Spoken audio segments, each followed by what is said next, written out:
What is going on YouTube and Spotify? This is the Just BSN podcast, and today we have episode 138. We got some guards news, some guards things to discuss at the start of the show, and then we'll get into more of the LeBron sweepstakes as it continues. As we imagined, this was going to take a while for LeBron to make a decision.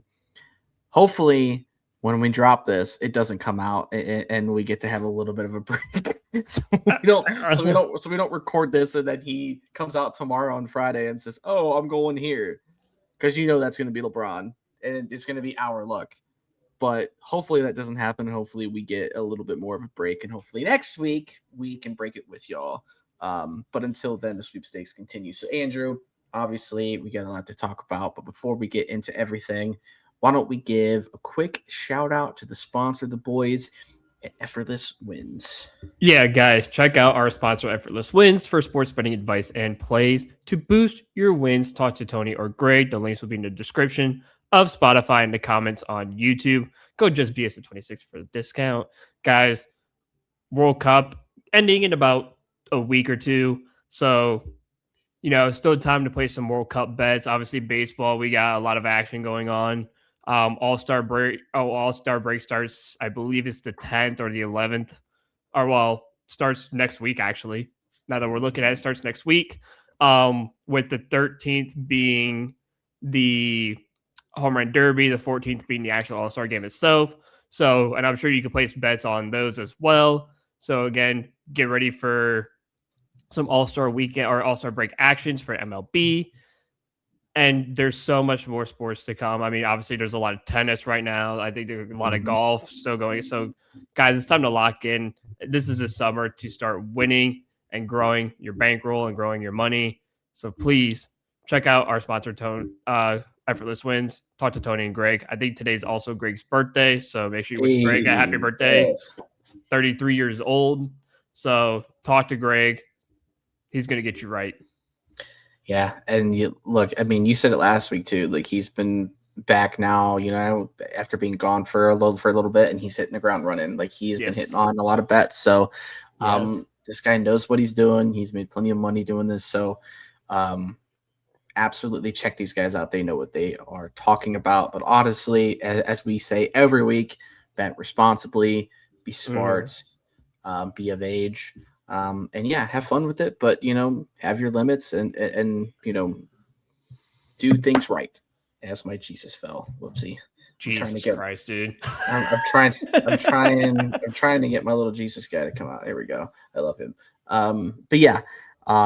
Check the guys out. They are the best and they're really good guys. So we really do appreciate them for constantly supporting us as well in the channel. So as we were talking there at the beginning, got some guards things to discuss, and unfortunately, it hasn't really been the best of luck as of recent. Obviously, with Ramirez going down, with Angel going down, really all in the same token, it really put the offense in a really bad bind, and it's really given us some pretty rough games to look out through. And despite all of that, at least the starting lineup in terms of pitching has actually been pretty dang good, including today where the guards actually got themselves a 5-2 win against the Twins. Gavin Williams went 7 deep. I think he had 11 strikeouts. Yep. Typical Gavin Williams, man. Like, you can't really go wrong with him in every start. He's going to provide. He's going to get you at least 6 innings strong. He rarely has very bad outings out of him. So, solid job out of the guys today. They had a few homers today. I know Gabby hit one. Bailey also hit one. And then I think, who else was it? It was somebody else had a really good hit today too. Schneeman had a double. Patrick Bailey had Rocchio. Rocchio had a good hit. Had a good, So, I mean, it was a much better game today, and not really as indicative of what's been going on as of recent. And I'm sure you guys can pull up the stats yourselves. But as a team, the Guardians are almost dead last in nearly every category hitting wise. They are like, I think they're like 28th batting average. I think they're about the same in home runs, slugging percentage. Like, they are not hitting the best. Nope. And part of that, comes with having to miss a few guys that are a very intricate part of your offense, and Jose, and even Angel, who was really, really, really streaking before his injury as well. So overall, it didn't really pan out too well. Obviously, at that time, CDL was hurt, and now he's back, and he's getting back into action now. He's really been hitting the ball a lot better. And Bazana has just continued to be a force. He's been the guy that's leading games off now for us, and it's really starting to work. Bazana has really found his touch, and it's really hard for me to see him slowing down anytime soon. So though there has been positives for sure, but unfortunately it hasn't really gotten them a whole lot of wins. And yet despite that, I know you said this earlier, they're tied still for first in the AL Central, which means the rest of the division is still slacking. They're still not making those strides as well. And you just wonder which team is going to actually finally bite the bullet and make some moves to put themselves ahead of the rest of the race. Because this race, otherwise, is going to come down to the final week. It's going to come down to the same thing that happened last year, where it came down to the final series against the AL Central Division. We cannot put ourselves in that position, especially with the AL Central being better than it was last year. The White Sox went from last to basically first this year alone. The Twins are who they are. Kansas City is who they are. Detroit is going to come back and keep firing because they're going to get their guys back. They have gotten their guys back, so they are playing better. And it's only a matter of time before they start streaking. The Guardians can't mess around. We've been saying this time and time again for the last few weeks that it's time for the Guardians to start making some moves. But what the heck is it going to cost for us to do, A, and B, who the heck is actually going to be willing to make trades? Because a lot of teams are in a lot of different races. So a lot of teams really don't want to make those major moves unless they decide to go all in on going towards the race, or all in and, hey, let's take the step back and let's re-up for next year. Teams like New York Mets, even the Yankees have been very rough this year. There's been quite a few teams that should have been good and are not really playing great. And then there's teams that weren't supposed to be that great that are actually in some races and are actually playing some pretty solid ball. Mm-hmm. Like the league in general is just in a really rough spot, and you just wonder who the heck is going to finally make that move. Well, what's hilarious that you just said that is because I was looking at the standings right now, and 5 of the 15 AL teams, 5 are above 500. 5. Those 5 teams are the Rays and the Yankees, the Sox and the White Sox and Guardians, and then the Seattle Mariners just broke over 500 the other day. Yeah. Those are the only teams and Seattle's only 47 and 46. So if they lose today, they're back to 500. And it's back to 4 teams above 500. So there's only 5 teams above 500 in the American League. So if you're panicking about the Guardians, at least when Chicago does go up a half a game or a game on us, we're still like top of the wild card. Or we're second in the wild card race, and there's 3 wild card spots. So we're still second in the wild card spot, no matter what, basically. So I don't think it's time to hit the panic button, because again, you're kind of going on like at most a 2-game, 3-game losing streak, and then you go on a 2-game, 3-game winning streak. So you're kind of just breaking even every time. Yeah. And you're doing this all without Jose and Angel, who've been your 2 best hitters besides Rocchio and Bazana. Like, again, when those 2 are implemented in the lineup, I was looking at the lineup, and your top 3 hitters I love a lot, because they implemented Rocchio as the second hitter in the lineup. So your top 3 guys are Bazana as the 1 hitter, Rocchio as the 2 hitter, and DeLauder as the 3 hitter.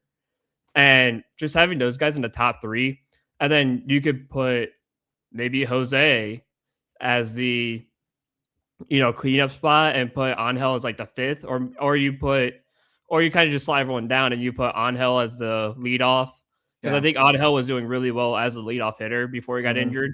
So you put Angel to lead off, Bazan at 2, DeLauder at 3, like Ramirez at 4, Rocchio at 5. Your top 5 hitters are mashing right now. Yeah, And they that really are. does help the batting a lot better. That does help the batting a lot. Yeah. Because again, you put Quan more back into the lower end of the lineup.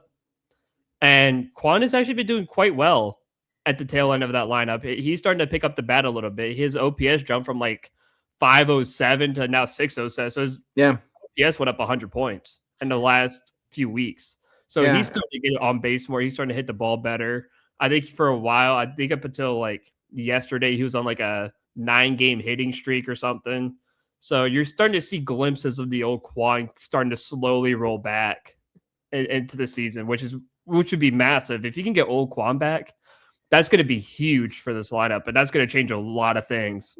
Yeah, it certainly will. And again, that's why you have to sort of wonder, like, for example, guys like David Fry, we've put his name out there several times now, at this point. He's batting 203. Like, he's not really able to kind of contribute positively consistently. And he's also not getting everyday at bats because he's not necessarily needed at certain spots where some of these younger guys who are in the outfield and stuff, they're going to play, like Khalil Watson. Like, he's going to be there more. Schneemann is going to be there more. Quan is going to be there more. And who knows if you even want to commit to Quan long term at this point now with how he's been playing. So it's a unique situation to be in. And you wonder when the guards are going to finally make that choice of saying, listen, we got all of these young guys and we cannot find a way to get them to play, or when they do play, they're not playing well. So what do? You move on from them and you go get guys that are starting every day, or starting 4 or 5 days out of the week, 4 or 5 games out of the week, and actually help you contribute. Like, dude, if you ever in a chance to get a guy, let's just throw out a crazy name, Mike Trout, and you want to throw in some guys, a good bit of young talent, plus, I don't know, Fry, Quan, heck, if you even want to really throw in Angel, if you really don't see him coming back, or even Gano, guys like that. Like, if that's what it takes to get a guy that is still very much in his prime and still hitting the ball very well for a really crappy Angels team, don't you think Cleveland fans would sign up for that in a heartbeat? Absolutely. Oh, yeah. You have to know, and I think we've said this part many times as well. You have to be okay with moving on from younger talent that is never going to really see the field. And if they do, you never know how it's even going to pan out. We've seen guys burn out after 2 years. We've seen the Bradley Zimmers. We've seen those guys that have come up and supposed to be really good. Within 2 or 3 years, Bradley Zimmer was really good. He was just very much injury prone. Yeah. Well, even Nolan Jones, for example, like, he's never really gotten it going for more than one good season in Colorado. Let's be real. Yeah, and you traded him away again. He's with the White Sox now, and I think he's in AAA right now for the White Sox. Yeah. So, I mean, there's a lot of guys that you're trying out, the Watsons, the Halpins, like, there's a lot of like outfielders that you have right now that really aren't able to really contribute wise. And you're having Cooper Ingle play outfield instead of playing catcher, at least once or twice a week. Like, and he's had so many mistakes. Yeah, he's had so many mistakes, and he's not hitting the ball well, which is what he was known for in AAA anyway. Well, and the thing is, too, to your point, it doesn't even have to be AAA guys that you even get rid of. It could be single and AA guys as well. Yeah. So, you have prospects. Yeah, you have a whole farm system, and you could, like you said, I've seen a lot of people throw around Mike Trout. You could get Mike Trout, and then you could get yourself a middle reliever and get rid of Sean Armstrong or Matt Festa, who've been killing you all season long in that bullpen. Get rid of them, get yourself a good middle reliever, and then obviously once you get guys like Andrew Walters back, or obviously Tim Herron just went on the injured list because he got a ball smoked off his elbow last night. But again, you get a couple of these guys back. Hey, the bullpen looks 10 times better. You got a lineup that could hit the ball because you added Mike Trout. So now the bullpen's really good. The batting's really good. And you resolved a lot, and you got 2 pieces And even for that middle reliever, you don't have to give up much. You can get a guy who's good for relatively cheap. Yeah. And you could go out and, you could give out maybe a couple prospects to get Mike Trout. And, you got yourself the bat, you got yourself at least a pitcher. Hey, if you even want to throw in trying to get a starting pitcher, Yeah. by all means, get a starter in there. You know, get yourself someone who could come in and dominate on the mound. So Hmm. there's options for the Guardians, and now's not the time to blow that because No. you got Jose who signed a 7-year extension in the offseason, which means you got 7 more years of Jose. Yep. You know how good and how fun it would be to watch Jose and Mike Trout back to back? You know how many teams would be so upset to see, oh, we got to face Jose Ramirez. Oh, no, guess what? Guess who's batting after him? Oh, it's just Mike Trout. Yeah. So get ready to give up 2 homers in a row because Jose's going to hit one and then Mike Trout's going to get you another one. So, I mean, there's so many opportunities. There's so many options. It doesn't even have to be Mike Trout. There's other options you could get that are just as good as Mike Trout.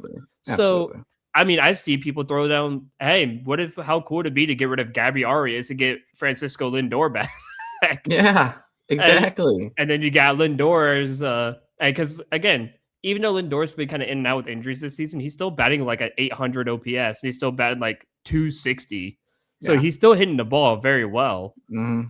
So again, that could be a guy that could boost your lineup. And I'm sure he did say the only way he would ever move teams again is if he were to go back to Cleveland. Yeah. So it's basically either New York or Cleveland for that guy. He's not going to go anywhere else. So I'm sure if he got offered back home, he'd be like, you know what? I would love to go back home. Yeah. And I'm sure Roquio and Bizana don't mind splitting second base opportunities, or with the injuries, I'm sure Roquio doesn't mind splitting with Lindor at second base. Yeah. So absolutely. Or even having, I mean, I don't know. There's a lot of different ways that you could do it. Because at this point, you basically need Pizzana and Arias to start almost every game. Like it's tough to not have those two in the lineup. Which, by the way, that's a crazy thing for me to say, considering how last year went for Roquio for a majority of the year.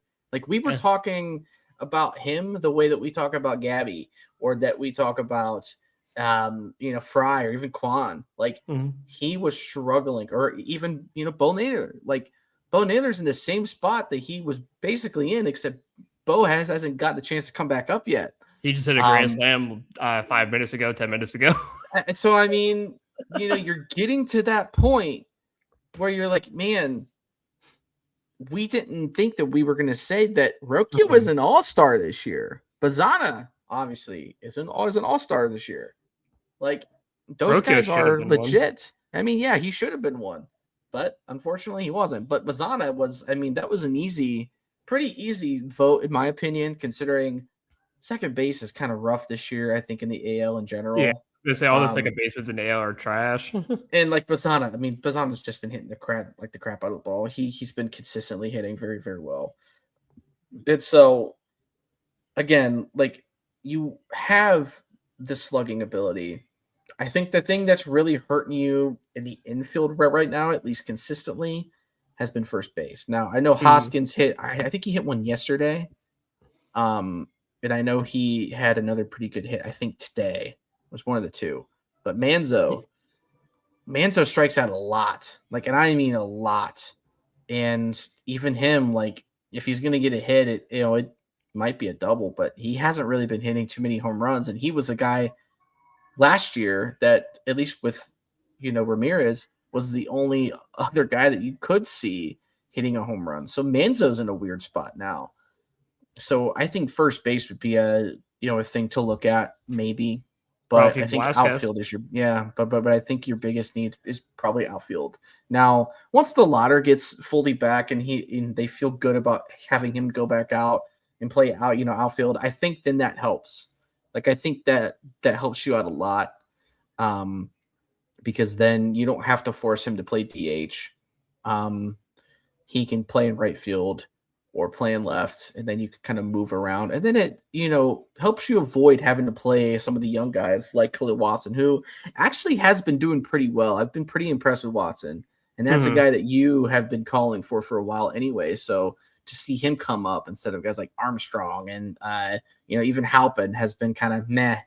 And then you have even Fry who can play some outfield. But I mean, a few years ago, Fry's biggest like upgrade or his like pizzazz was the fact that he was a guy that you could use kind of anywhere. Like you could play him at first base, or you could play him at catcher, or you could throw him in the outfield. And then once he hurt his arm, there really was no coming back from that. And since then, he hasn't even been the same, hitter.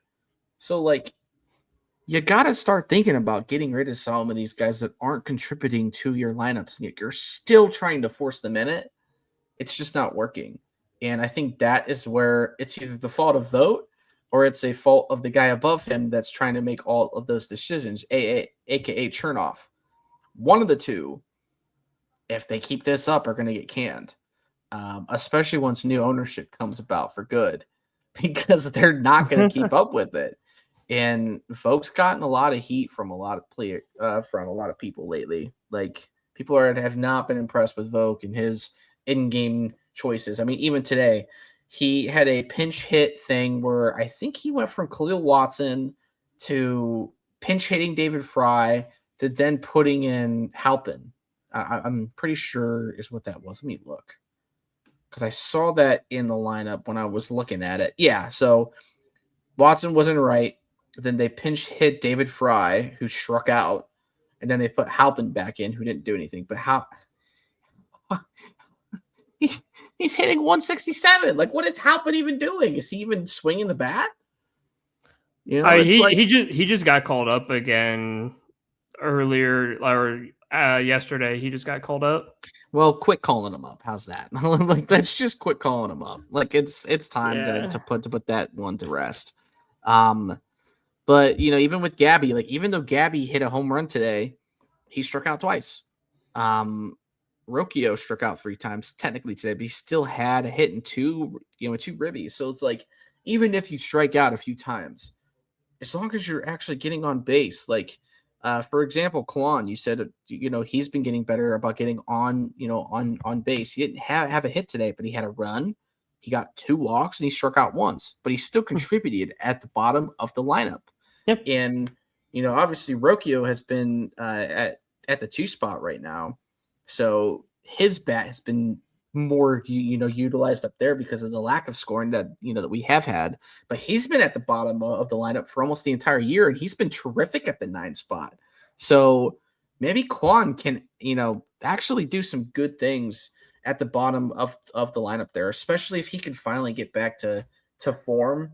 I'm just concerned that Quan's mental is just not there, and I feel like he maybe doesn't want to be here, and maybe that's why. I don't know, man. Quan has been a big concern for me all year long, and usually we see this level of Quan kind of later on in this season where he starts to slow down, because he usually starts out and he's hitting like 340, 330, 300 at the So beginning of the year. He just hasn't done that.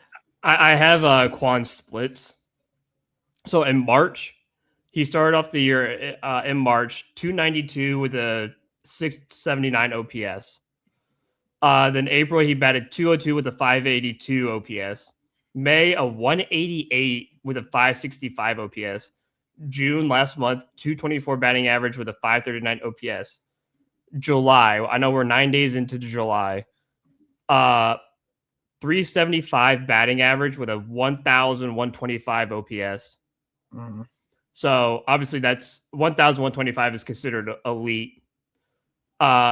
His last 7 days, he's been batting 357 with a 1,000 OPS. His last 15 days, he's been batting 316 with an 816 OPS. Yeah. So in the last 2 weeks, Quan has been batting within a 900 OPS and a 320-ish batting average in the last 2 weeks.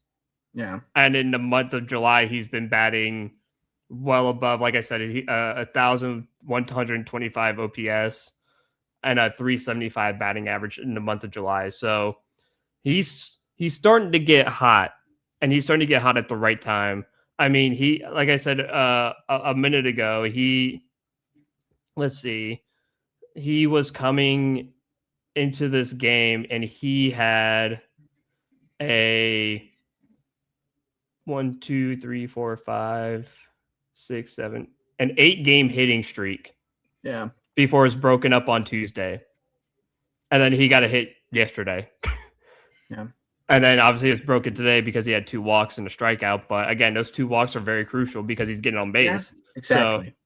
So I mean, but he's starting to get back into being a hitter.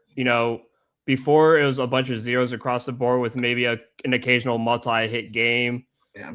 But I see a lot of hits on the board, and I see a lot of walks on the board.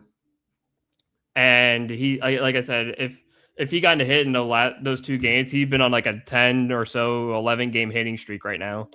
Mm-hmm. So Quan is starting to get the feel for it again, and I think moving him down towards the end of the lineup was the right decision by vote. Yeah. Because he's starting to gain a lot of confidence in his bat again, and a lot of people are saying you see the old swing coming back where he's not trying to hit for power anymore.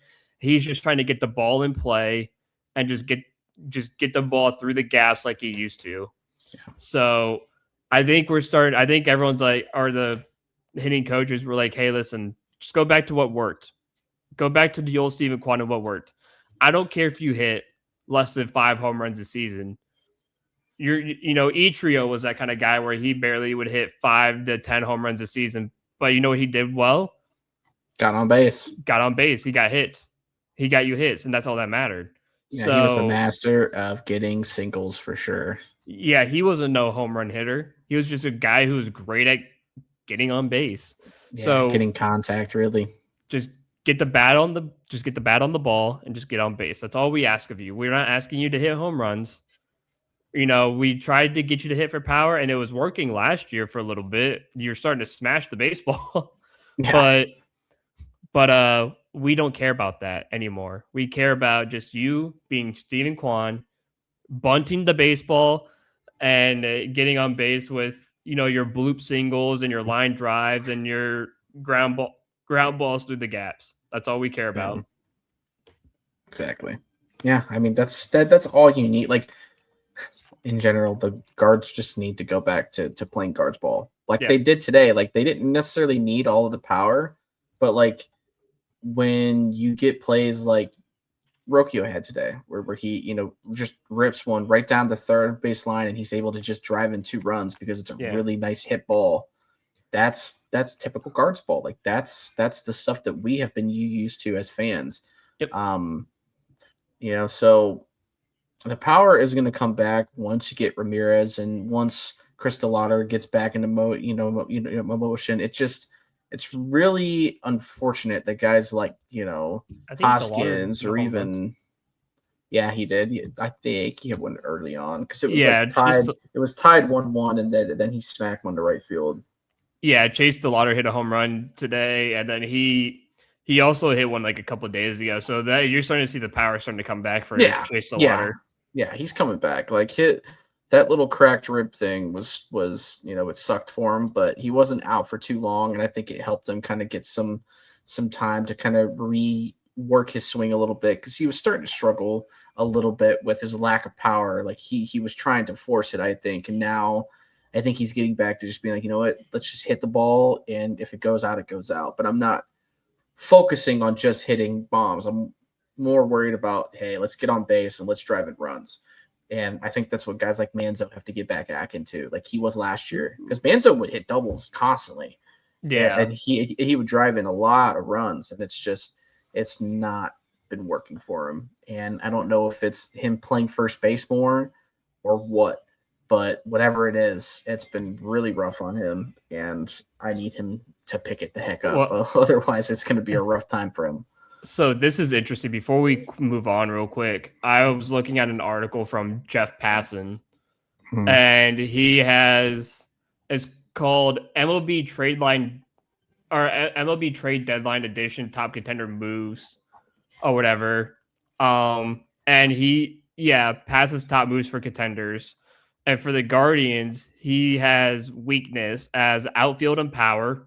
Yeah, we could say that's definitely correct. Yeah. And he said the best match for the Guardians, and these are kind of cheap options.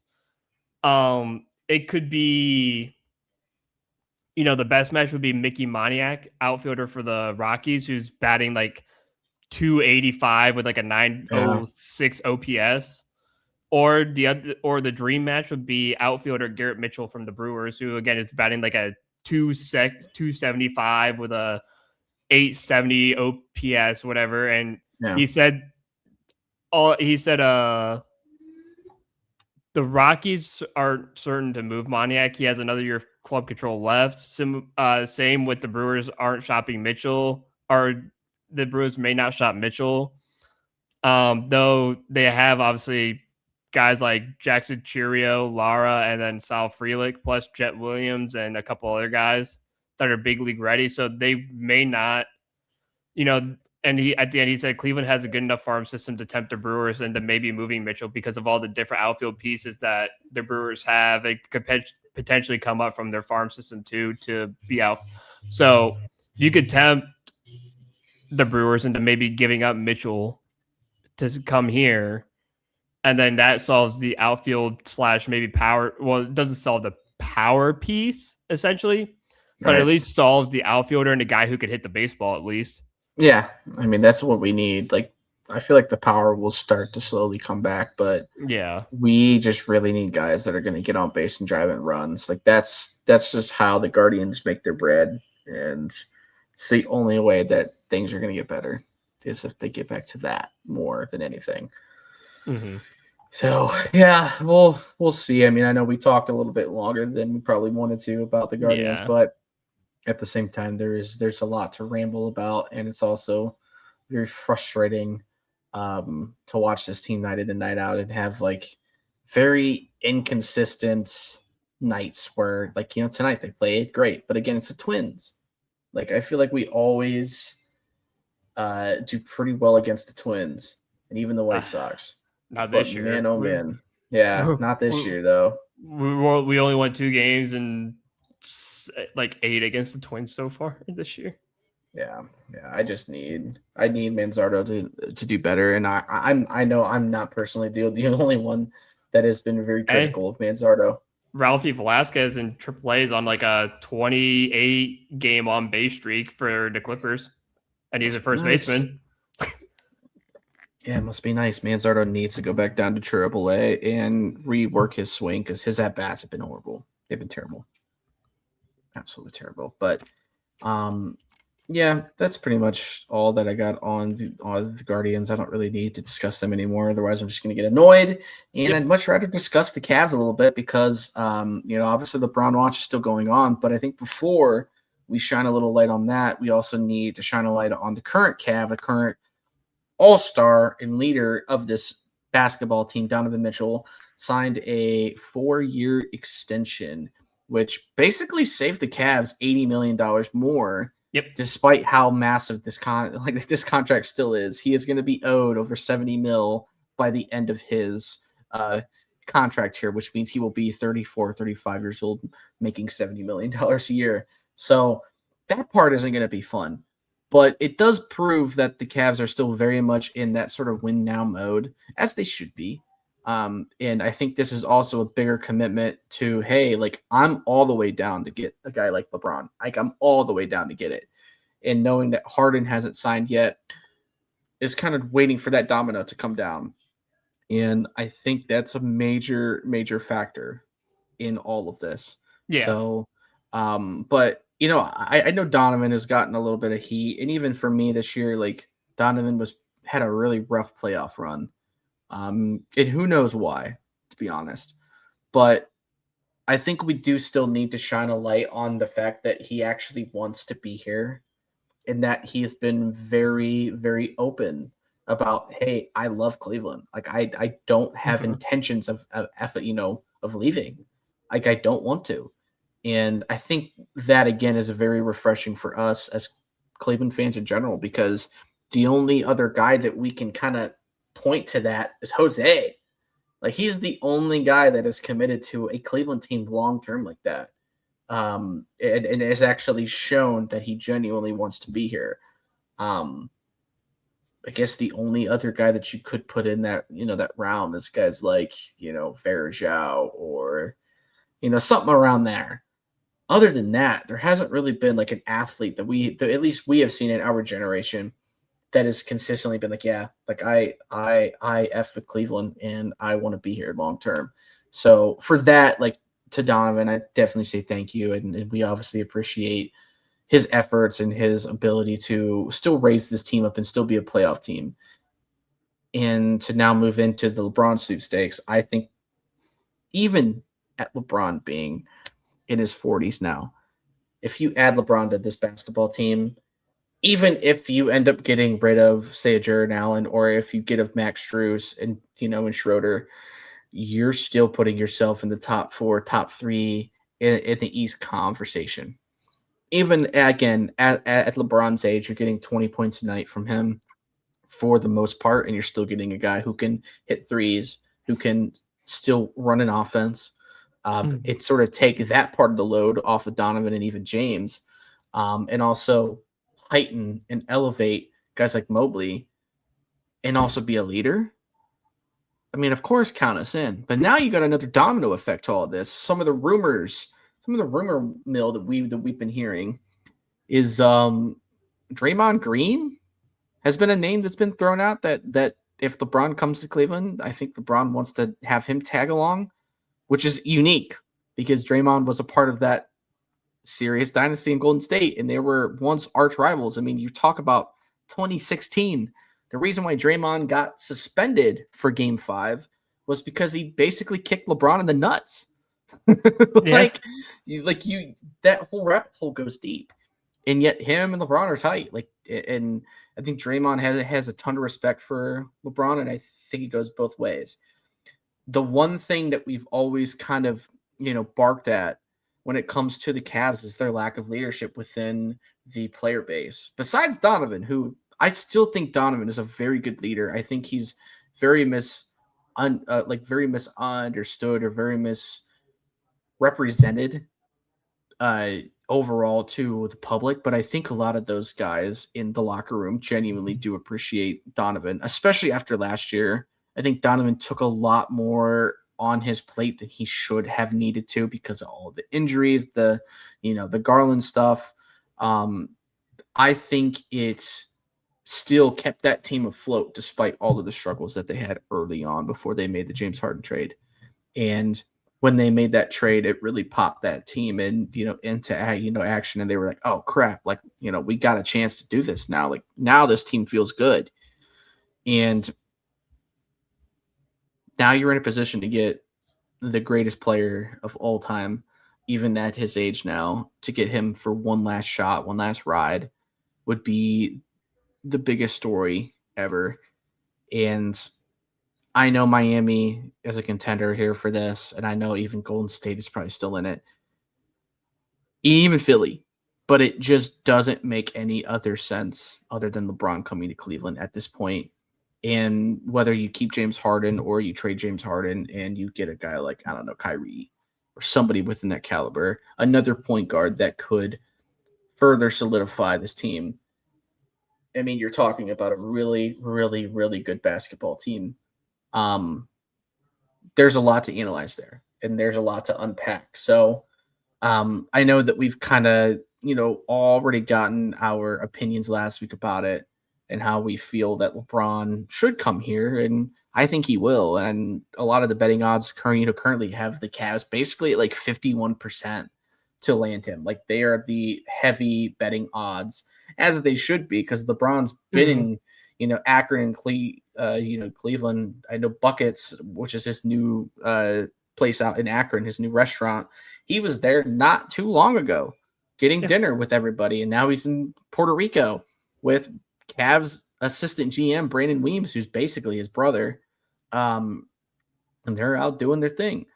you have to look at this from an outside perspective, not even just as a Cavs fan, but just as a NBA analyst, fan, reporter, whatever. You look at that and you go, huh. I mean, that's kind of obvious. Like, you know, especially after this other rumor. I don't know if you heard about this one. I'm sure you did with Shams, where it was teams are sending voice notes to Rich Paul, and Yeah. that's how they're Yeah. communicating with LeBron. I thought that was the nerdiest thing I've ever seen in my entire life. Like, you're sending voice messages to LeBron to try to get him to come to your team. This isn't high school. Like, this isn't you trying to like talk to your hi there, how you doing? Just wanted to check up on you, really missed you, really wanted to, talk a little bit. I know there's a lot going on. You're obviously playing golf a lot, but we just really we're starting to think about you and just really wanted to chat. If you have any time, go ahead and give us a shout back. Thanks, bye. Like, can you imagine an NBA GM sending something like that, something so pathetic? Or is this a 10-minute voice memo and it's them breaking down everything that they want to do? That's even weirder to me. Just hop on a call. Like, what are you doing? What are we doing here? LeBron makes this so interesting. No, he really does make it interesting because it's so funny how a lot of these people really truly believe that LeBron's going to their team. And like we've discussed before, we've taken teams out that we felt like didn't belong. Obviously, like teams like Golden State, Minnesota, all these Western Conference teams, because again, the West is so dominated by the Spurs and OKC that, well, I mean, they're not going to have a chance to win because they don't have enough to win.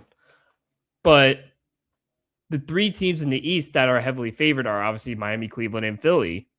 And by everyone talking and stuff like that, it seems like Philly's kind of fading away because, yeah, that team would look nasty.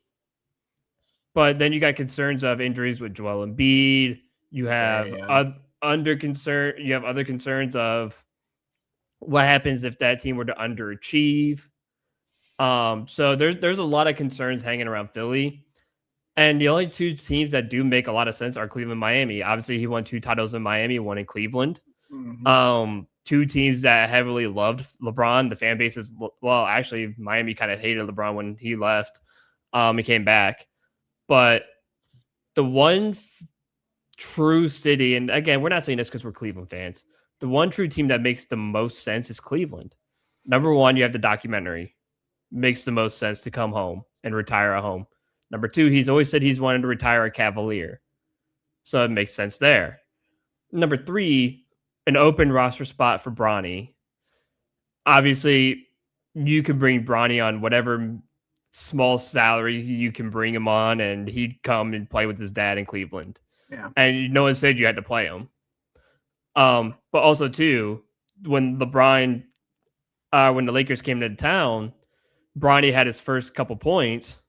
And you saw the crowd went crazy and cheered him on and stuff like that. So because we've seen him grow up here, like we literally saw Bronny was born here, and he had all of those memories. So like it all just kind of makes sense, man. Yeah, like, you really think other fans of other teams would have jumped for joy if Bronny scored on them? Hell no, dude. Can you imagine him going to Philly?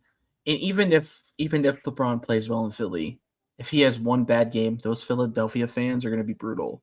They're going to murder him. If you thought LA was bad with that, Philly is no joke. Philly's 10 times worse. But everything points to LeBron coming home. And really, like you said, he's been in Akron for the last few weeks. Actually, he's basically spent the majority of his summer in Akron. It seems like it, yeah. He got a membership at Firestone Country Club in Akron. He's been playing golf regularly there. He's now in Puerto Rico with all the St. V high school teammates that he's played with. Yeah. And that includes assistant Cavs GM Brandon Weems is down there as well.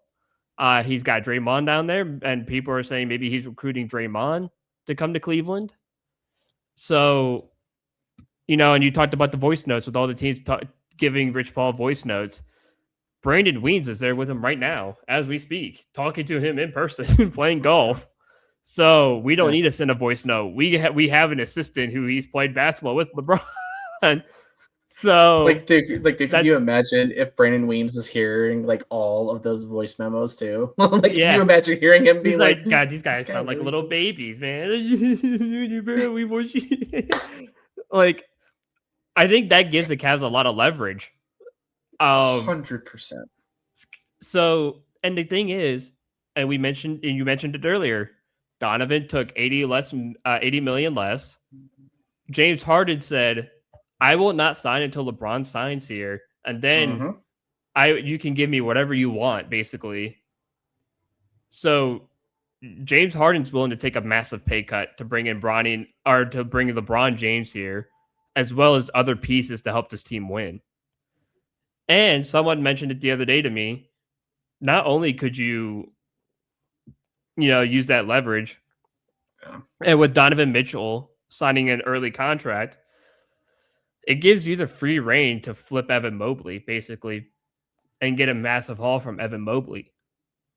So there's a lot you can work with there. And again, you have free reign to trade either Mobley or Allen and get a lot of pieces back that are really good pieces.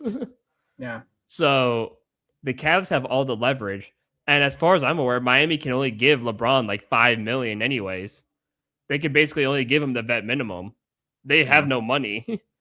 No. The Cavs, they can give him the full 15 because as long as they trade someone like Dennis Schroeder, they could give LeBron the full 15. Yeah, if you see Max Strus and Dennis Schroeder get traded, LeBron's going to sign about 30 minutes later.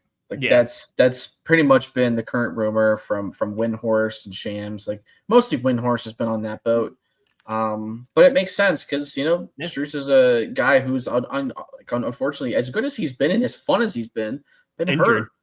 Like and you can't really contribute if you're going to be hurt and you're not going to be able to see the court a lot. So it kind of makes sense. And then you still talk about even a guy like Jared Allen being the guy that sort of gets traded away. If he's another guy that ends up having to take a fall, like that's not going to be great for him, but it's going to kind of lead to LeBron coming here. So there's a lot to unpack. There's still a lot to be done. It's been pretty quiet from the Cavs end. Besides the Donovan signing, like there hasn't been anything. The only guy that they've really done anything with was Thomas Bryant, which I'm actually fine with them bringing him back over, trying to bring a guy like, Larry Nance Jr., who we just saw go to Indiana. Just because, I feel like, especially if you do trade Jared Allen, then I actually think that gives you the ability to play Thomas Bryant more, which, again, you and I really liked his minutes with Mobley. Like, anytime they got to play together, Thomas Bryant was playing really, really good basketball with him. Dude, their plus minus was above 30. I think it was 34 or something, ridiculous. So, getting Thomas Bryant the ability to play more minutes is actually, I think, going to be a good thing for the Cavs. And I don't know. I mean, if you really do, in fact, somehow get Draymond Green, that's cool. I've heard Kuminga be a name to look out for. Even DeRozan has been a guy that I've heard.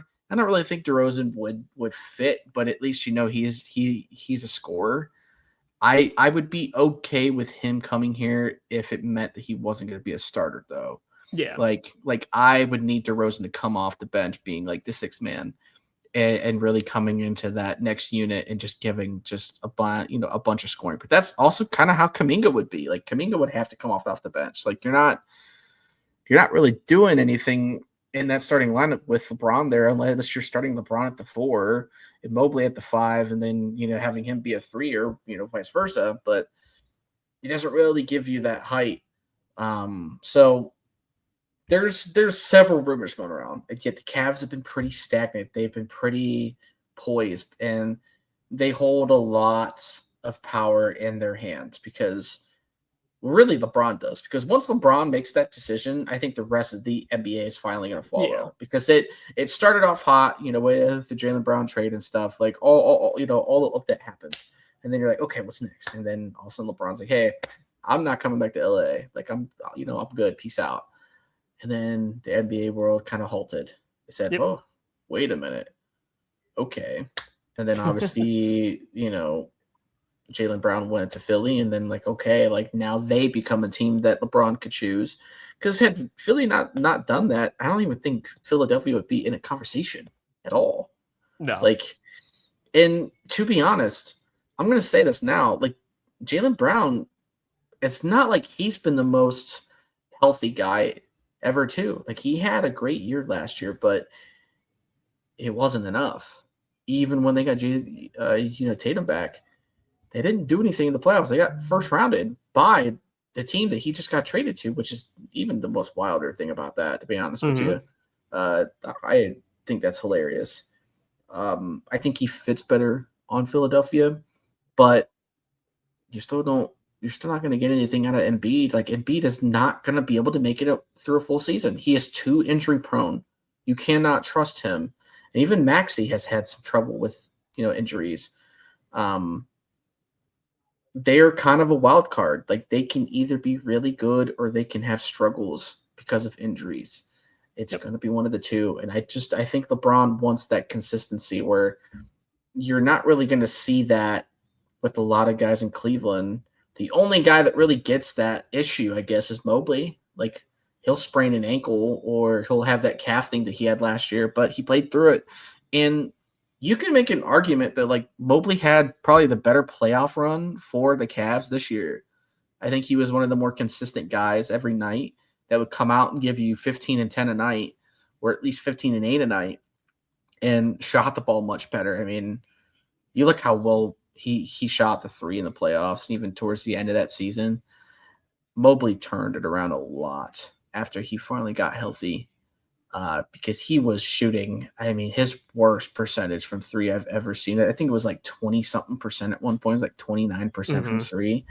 And towards the end of the year, man, he was hitting 2 or 3 threes a game. And you're like, okay, now we have Mobley. Like, now he's there. And so you're waiting for Mobley to kind of take that next step too. And I think the biggest thing with the Cavs, their success, it's going to come down to, at the end of the day, Donovan Mitchell has to be cool being a playmaker as well and not just being a shot creator. Yeah. Because when Donovan is able to actually facilitate and get like 6 assists a night, dude, this team plays so much better. They play so much more freely, and then he still gets his 25 plus a night. Everything's going to be cool. But another year with him and Harden, I think, is going to do so much better. I think that's why the Cavs need to stay with that. I don't see them trading Harden unless they get a crazy offer. Or LeBron joins and then LeBron goes, no, which I also don't see that happening. Like, I think if LeBron comes here, part of the thing is he's going to want to play with Harden. He's going to be, yeah, that sounds dope. Like, that sounds cool. So yeah, there's a lot to still go through. Like, there's still going to be a process. I just hope LeBron doesn't really milk this for another like week or two. But LeBron technically has that power, and honestly, low key has that right, because he's the best player in the league for the last 23 years, 24 years. Yeah. You know Well, what, man? Like, do your thing. We get it. And it was mentioned to me that every time LeBron made a decision on where to go next, it was someone said it was around the time frame of July 8th through like the 12th. He always made it in that time frame, because I think yesterday was 16 full years for the decision Yeah, in 2010. it was. And then in 2014, I think it was like July 10th or whatever, he decided to go back home to Cleveland. And then July like 9th or whatever, like I think it was like today or like the 12th, whatever, is when he decided to go to LA. Yeah. So it's like, it's always within like this time frame where he's just decided to. So it's like, maybe we'll hear something during the weekend. Maybe it's tomorrow. Maybe it's Saturday. Maybe it's Sunday. Maybe sometime this weekend we'll get the LeBron news. Yeah. But people are saying it's coming soon. Yeah, I mean, I can see it happening this weekend. To be honest, I could with you. too.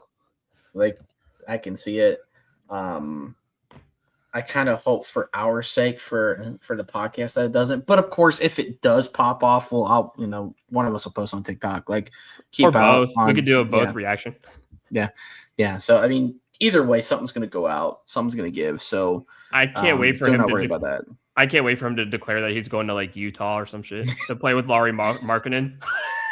I'm going to the Jazz, baby. Everyone's like, Yeah, I'm going to the "Whoa, Jazz." what the hell?" It's just like all along, he just wanted to play with Colin with Sexton and Laurie. and K-Love, yeah. He's like, "All right, I'm going to Utah. Me, K-Love reunited." Everyone's like, "Wait, Well, what?" actually, Colin Sexton, I'm pretty sure he went to LA. He's he's in LA now. Yeah, but it'd be funny if he's like, I'm going to Utah. Well, actually, isn't that kid from Massillon playing for Utah? Isn't that where he got drafted to? Yeah, I think so. Peterson? Yeah. Dude, I'm just saying he might end up being Rook of the Year. That dude can ball. Like, watch out for him. Kid's like, a I dog. know there's a lot of guys that could. Patterson can get a bucket, man. Also, I do think, and keep an eye on this, I do think the Cavs' first summer league game is tomorrow. So if you want to keep up with the Cavs Summer League, they play their first game tomorrow, I believe. That's true. You get to see the kid we drafted in the second round. Who's actually he's gotten quite a decent bit of hype around him. Yeah. He's a workhorse, so I'm really curious to see how he plays in that unit. So we want to see Naquan Tomlin dominate. Dude, honestly, dude, I really do. Like, I want to see him. I want to see Proctor definitely a lot more, because I think Proctor could be a guy that could totally run the second unit if you decide to move on from Craig Porter Jr. Because they haven't really committed to him, and I was high on him last year because they got rid of what's his nuts that went to Charlotte, but he didn't really get to do anything, and just is what it is. I mean, you get Harden, and it's kind of hurts to really get that in there, but still, like it didn't really do much for them. But yeah, man, I don't know. That's pretty much what you do for me. I don't really think I have personally anything else to say. It's almost been about an hour, so we can wrap this up. Go ahead and wrap this up. So yeah, guys, tune in next week. Hopefully, LeBron will have a decision, and we can actually talk about this. Yep, and we'll definitely get in some more guards talk. And I know we got to check because here soon, man, we're getting closer. It's July now. So here in a few more weeks, I believe the Browns officially start their practices to get ready for the preseason. So July 31st is the start. Yeah. So we have now less than a month. We had just a couple weeks away from football season, baby. And we all know how that goes. We all know how much we talk about our Brownies, win, lose, or draw. We're going to talk about them, and we're going to rant, we're going to cry, we're going to laugh, we're going to whatever. We show up for our Brownies, unfortunately. So keep it locked if you want to hear some more football stuff, because that will come within the next few weeks. Especially as we get a little bit closer, we'll give a little more of a breakdown of like guys we are really interested to watch and see a lot of rookies and guys that play from last year that are going to play even more. There's going to be a lot of fun names to look out for, and I think this team's going to make a little bit more noise than they are expected to. So that's my opinion early on, but we'll talk more about that when the time comes. Till then, see you guys next time.